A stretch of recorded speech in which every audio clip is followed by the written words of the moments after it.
খুব তাৎক্ষণিক সিদ্ধান্তের ভিত্তিতে আজকের অনুষ্ঠানটি আয়োজন করছি।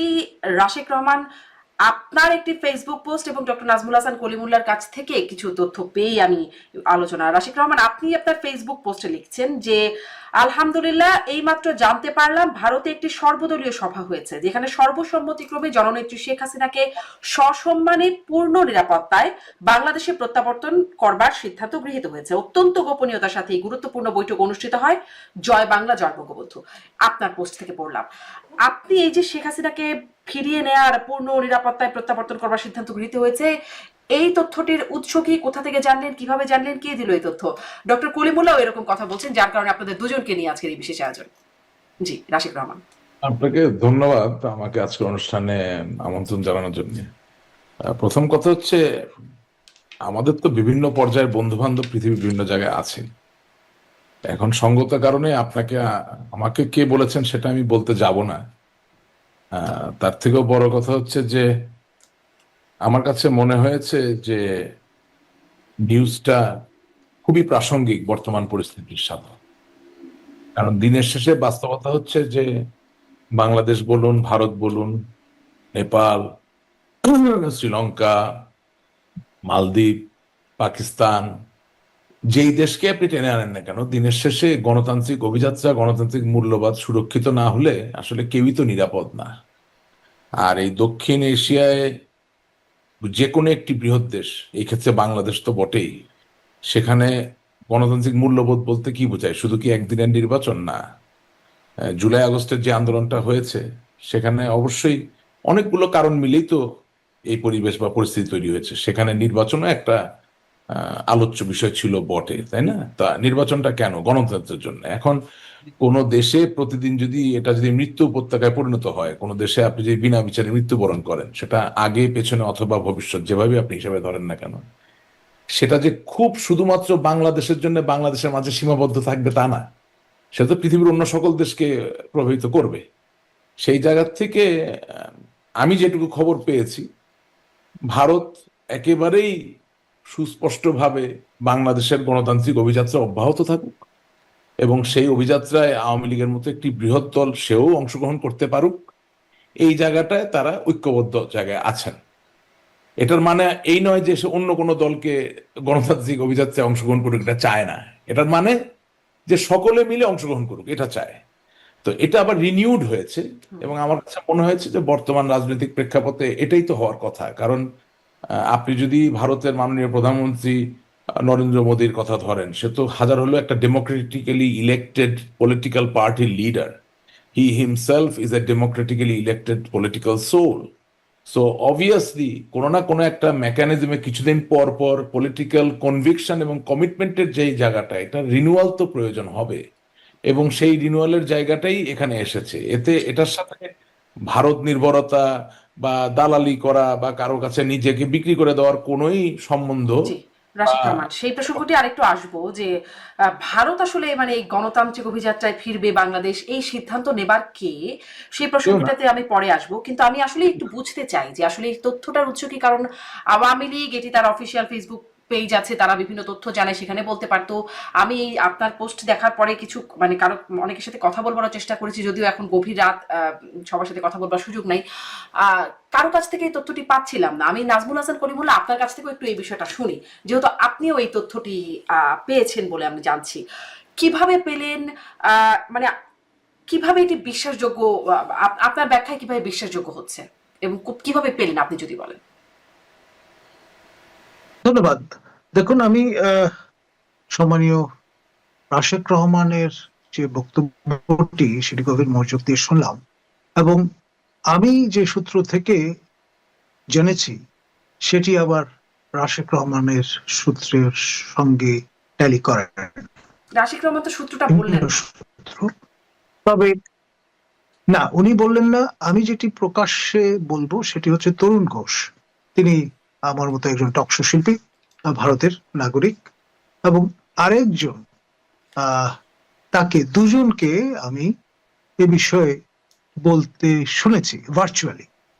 এবং তরুণ ঘোষ আরেক ধাপে গিয়ে বলেছেন যে এই সর্বদলীয় পার্লামেন্টারি যে বৈঠক, তার আগে ভারতের মহামান্য রাষ্ট্রপতি মুর্মু, তার সঙ্গে মাননীয় প্রধানমন্ত্রী নরেন্দ্র মোদী তিনিও আহ, দেখা করেছেন এবং অবহিত করেছেন বিষয়টি। 1, 2, 3 নম্বর যে বিষয়টি সেটি হচ্ছে আপনার ভারত সরোগেট মাদার বা ধাত্রী মাতা হিসেবে ভূমিকা পালন করেছে মহান মুক্তিযুদ্ধের সময়। এবং অনেকে আরেকটু খোলাসা করে বলেন যে বাংলাদেশ রাষ্ট্রের আতুরঘর হচ্ছে ফোর্ট উইলিয়াম, অর্থাৎ ইস্টার্ন কমান্ডের যে সদর দপ্তর সেখানটায়। এবং এখানে একটা সাজ রবও আছে। আপনার বেশ কিছুদিন ধরে যে কথাটি চাউর হয়েছে যে ভারত দুটি ক্যাটাগরাইজেশন ফেলেছে সারা বিশ্বের দেশগুলোকে। সবচেয়ে ওভারওয়েলমিং মেজরিটি কান্ট্রিজ তারা মিত্র, আর হাতে গোনা কটি দেশ তারা শত্রু রাষ্ট্র। তার মধ্যে সম্প্রতি 6টি রাষ্ট্রের আপনার লেভেলিং তারা করেছেন। তার মধ্যে 5ম স্থানে আছে বাংলাদেশ শত্রু রাষ্ট্র হিসেবে। খেয়াল করেন, এটি খুবই গুরুত্বপূর্ণ একটা, আমি মনে করি, ডিজুরো বেসিস যে আপনার 71-এ মুক্তিযুদ্ধের সময়ও ইন্দিরা সরকার প্রায় 1 বছর ধরে নানান রকম প্রিপারেটরি গ্রাউন্ড তৈরি করেছে, এবং 6 ডিসেম্বর যে যুদ্ধ ঘোষণার ব্যাপারটি ঘটেছিল সেটারও একটা পরতে পরতে প্রিপারেশন ছিল। নভেম্বর থেকেই যশোর সেক্টরে ভারতীয় আপনার ট্যাঙ্ক প্রবেশ করেছিল বলে পাকিস্তানিরা দাবি করছিল। এখন তার একেবারে উড়িয়ে দেওয়া যায় না। ইনফরমালি প্রবেশের পরে যখন পাকিস্তান বিমান হামলা করে বসলো ভারতে, সম্ভবত 3রা ডিসেম্বর, তারপর ভারতের আর কোনো উপায় ছিল না যুদ্ধ ঘোষণা না করে, কারণ that was a unilateral aggression, aggressive posture, যেটি সম্প্রতি আমরা দেখেছি ইসরায়েল ইউনিল্যাটারালি অ্যাকশনে গেছে এগেইনস্ট আইরান, সেরকম একটা বিষয়। যাই হোক, ইতিহাসের অংশ। বাংলাদেশের সামনে কিছু একটা ঘটতে চলেছে, তার প্রিপারেটরি অংশ হিসেবে যে শত্রু রাষ্ট্র হিসেবে চিহ্নিত করা, তারপর পাঠানোর যে ম্যাঙ্গো ডিপ্লোমেসি, সেটার ভেতরের খবর যেটি, সেটি হচ্ছে আমরা পাঠিয়েছি কিন্তু সবিনয়ে তা গ্রহণ করা হয়নি।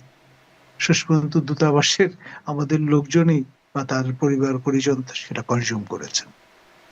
জি জি, কিন্তু আরেকটি এই যে বিষয় মানে সেটি হচ্ছে সর্বদলীয় বৈঠকে যে আপনার সিদ্ধান্ত হয়েছে বলে বলছেন ডক্টর কলিমুল্লাহ, মানে ভারতের মিডিয়া, তরুণ ঘোষের বরাত আপনি দিচ্ছেন, কিন্তু ভারতের মিডিয়াতে তো আমি অনেকগুলো পত্রিকা মানে মেইন স্ট্রিম দেখবার চেষ্টা করলাম, তারা অপারেশন সিন্দুর নিয়ে কথা বলছেন, ট্রাম্পের পলিসি নিয়ে কথা বলছেন, কিন্তু বাংলাদেশের প্রধানমন্ত্রীকে বাংলাদেশের প্রত্যাবর্তনের বিষয়ে কিছু কথা হয়েছে, সেখানে তো এটি আসছে না। মানে ভারতের মিডিয়াতে আবার অনেক রকম মিডিয়াতে কথাবার্তা হয়, অনেক গুজব হয় ভারতে। এটি গুজব না, আপনারা কিভাবে নিশ্চিত হচ্ছেন? কারণ আওয়ামী লীগ তো এটি দাবি করছে না কোথাও। শুনেন, করবার কথা নয়। হুম, আমি রাশেদ রহমান বোধহয় কিছু বলতে চেয়েছিলেন।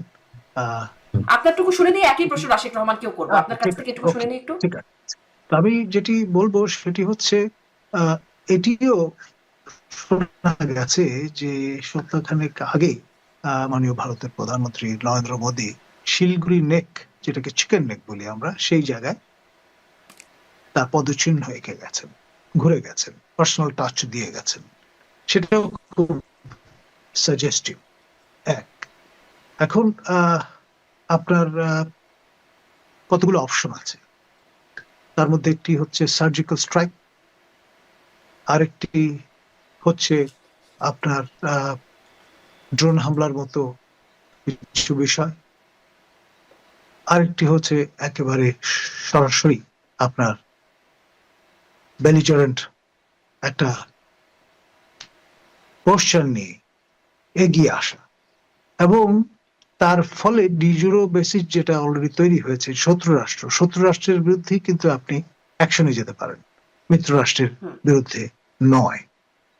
এবং আপনি জানেন যে এরকম একটি সর্বদলীয় বৈঠক আয়োজন করা হয়েছিল আমাদের মাননীয় সাবেক প্রধানমন্ত্রী বা এক অর্থে যিনি পদত্যাগ করেননি বলে জনশ্রুতি আছে, তিনি 2029 পর্যন্ত তার টেরিয়র, সে পর্যন্ত বহাল আছেন বলে কেউ কেউ মনে করেন। তো সেই বিষয়টা সঙ্গে এটার একটা যোগসূত্র আছে যে তিনি হয়তো পূর্ণ নিরাপত্তা সহ উইথ ডিগনিটি বাংলাদেশে প্রত্যাবর্তন করতে পারেন। হুম, এবং সেই সঙ্গে আরেকটি সম্ভাবনা আছে হয়তো যে বর্তমান যে ইউনূস শাহী হুকুমত আছে, এই হুকুমতের আমলে হয়তো নয়, পরবর্তী